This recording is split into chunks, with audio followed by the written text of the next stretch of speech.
vidéo, je voulais absolument vous parler de mon nouveau téléphone, le Moto Z. Je vais vous refaire le topo. En fait, moi je suis, on peut dire, pro Apple convaincue depuis des années. Ça doit faire 6 ans que j'ai un iPhone. La dernière fois, donc, on m'a contacté pour me dire ben voilà, on t'invite en week-end pour que tu puisses découvrir le Moto Z. Il n'y a que les imbéciles qui changent pas d'avis. Donc j'ai foncé à Lyon et je suis revenue tellement convaincue que j'ai changé de téléphone. Christophe a cassé son iPhone et du coup en rentrant je lui ai dit tiens, prends mon iPhone quoi. Donc j'aurais très bien pu lui filer le Moto Z, mais non. J'avais le iPhone 6 depuis 1 an et demi, 2 ans. Déjà on sait tous que l'attrait de la nouveauté c'est quand même assez puissant. Donc il y a ça forcément qui a joué. D'avoir un téléphone tout neuf, forcément j'avais pas envie de garder mon vieil iPhone, certes. Mais en plus de ça, l'iPhone 6, je l'ai pas là, mais il est plus petit que le Moto Z. Le Moto Z a un très grand écran et une qualité d'image qui ont fait que pour moi, je regarde beaucoup Netflix sur mon téléphone parce que j'ai beaucoup de transport, où j'utilise énormément Instagram. Et en fait, revenir sur l'iPhone 6, je me sentais hyper à l'étroit. L'image était petite et les couleurs étaient largement moins belles. Alors, ce qui a été plus compliqué par contre pour moi, ça a été forcément de redécouvrir un système d'exploitation Android. Ça, dur après Apple. Il m'a fallu, disons, ouais, une semaine pour m'y faire en fait. Ça c'est ma page d'accueil. Donc vous voyez, j'ai mis l'horloge au milieu, les apps autour. Et en deuxième page, j'ai fait mes petits dossiers. Franchement, ça ressemble à l'iPhone.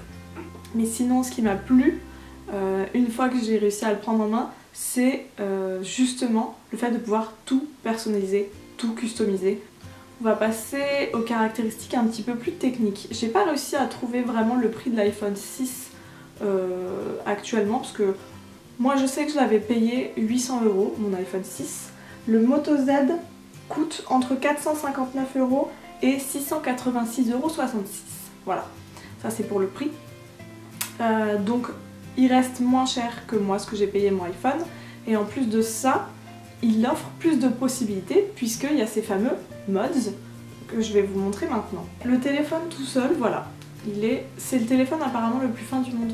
La coque que j'ai tout le temps dessus, c'est la Inkipio. C'est la batterie en fait, 69,98 €. Si vous devez acheter qu'un seul mode, achetez celui-là, ça me paraît évident. Moi qui détestais mon iPhone pour son autonomie, ça me posait réellement problème dans la journée, puisque il me lâchait régulièrement. Avec la batterie, celle-ci, le mode batterie, je tiens très facilement 48 heures sans recharger mon téléphone. 48 heures. Oui, c'est formidable. Ça me change la vie, forcément. Sans le mode, la batterie est correcte, il tient la journée, mais j'étais quand même un peu déçue de son autonomie, sûrement parce que je m'attendais à des miracles par rapport à l'iPhone et j'ai pas trouvé ça miraculeux non plus quoi. Là j'ai derrière le mode speaker, c'est le JBL Sound Boost Speaker, il est à 99 €. C'est vraiment pour envoyer de la musique à fond.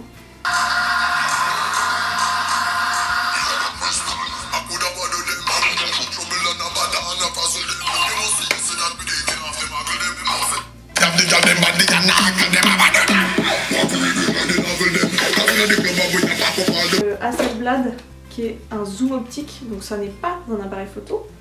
Celui-là il coûte 299 €. Donc voilà, hop. Ah oui, parce qu'il y a les gestes, on peut configurer les gestes. Donc quand je fais ça, ça sort l'appareil photo, donc c'est très pratique. Qu'il y ait le mode ou pas. Hein. Ça permet vraiment de zoomer x10 avec une qualité que bien sûr le téléphone seul ne pourrait pas obtenir. J'en ai pas une utilité incroyable. Ça me servirait en voyage. Comme j'ai mon Canon, dans ces cas-là, je préfère sortir quand même le Canon. Le dernier mods est très cool. C'est probablement mon préféré. C'est le mods projecteur en fait. Il coûte 349 €. Donc c'est le plus cher des mods. mais il est merveilleux. Ça vous permet de projeter des films ou vos photos de vacances, ou peu importe votre écran de téléphone, sur un mur. Il s'adapte à votre mur. Voilà. Et vous pouvez ensuite régler la netteté de l'image. Je l'utilise notamment dans ma salle de bain pour regarder mes séries sur le plafond pendant que je prends un bain. Classieux. Je l'utilise au lit pour regarder n'importe quoi Netflix au plafond pépère. C'est vraiment un mode kiffant. Voilà. En termes de caractéristiques techniques de l'appareil, il y a d'autres trucs que j'ai aimés. Donc il fait 32 Go de mémoire interne et vous pouvez rajouter une carte mémoire. Ouais, ça c'est pas mal. Du coup moi j'ai acheté une 64 Go je crois. Et du coup, mon téléphone est devenu un disque dur externe. Enfin, ça, c'est le truc chez Apple qui me manquait beaucoup. C'est très compliqué chez Apple de faire passer des fichiers de l'ordi jusqu'au téléphone. Alors que là, c'est une bête carte mémoire. Je la mets dans mon ordi, je mets tout ce qui m'intéresse dessus, mes photos, etc.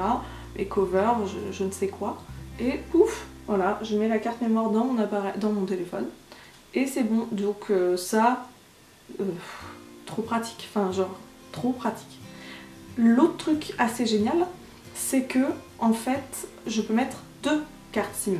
Alors on se dit dans quelles circonstances c'est intéressant d'avoir 2 cartes SIM. Et ben c'est intéressant quand, comme moi, vous allez dans un autre pays et que vous avez une carte SIM française, moi c'est Bouygues, et une carte SIM internationale, Free. Et du coup vous n'avez pas besoin d'ouvrir votre téléphone quand vous changez de pays, pouf, vous lui dites directement bon passe sur l'autre carte SIM, et voilà. C'est aussi très utile si vous avez un numéro professionnel et un numéro perso. Je parlais tout à l'heure de l'appareil photo interne au téléphone. Il fait 13 mégapixels en photo normale et 5 mégapixels à l'avant, donc en mode selfie. Moi je trouve que la qualité de photo est absolument top.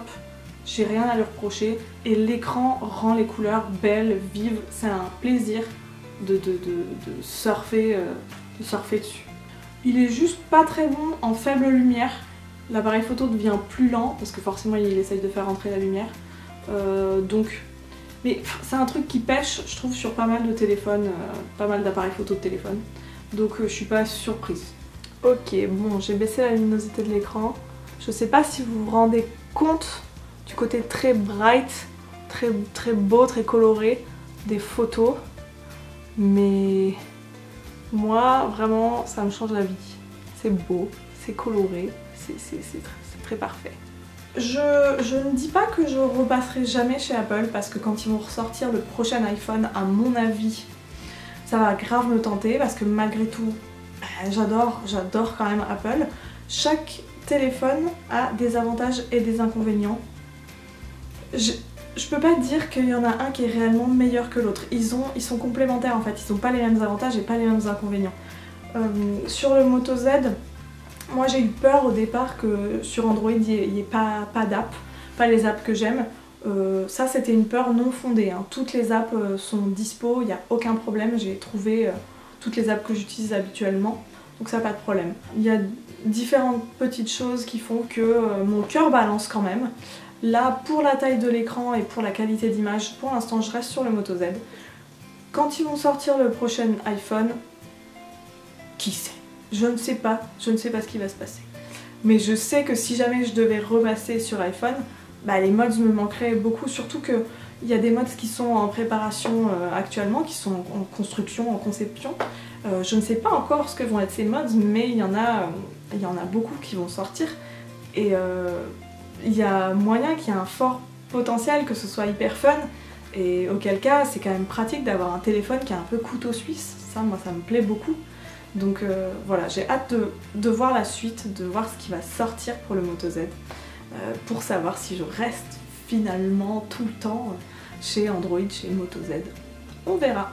Voilà, j'espère que ça a pu vous servir, vous donner plus d'éléments de comparaison si vous hésitez.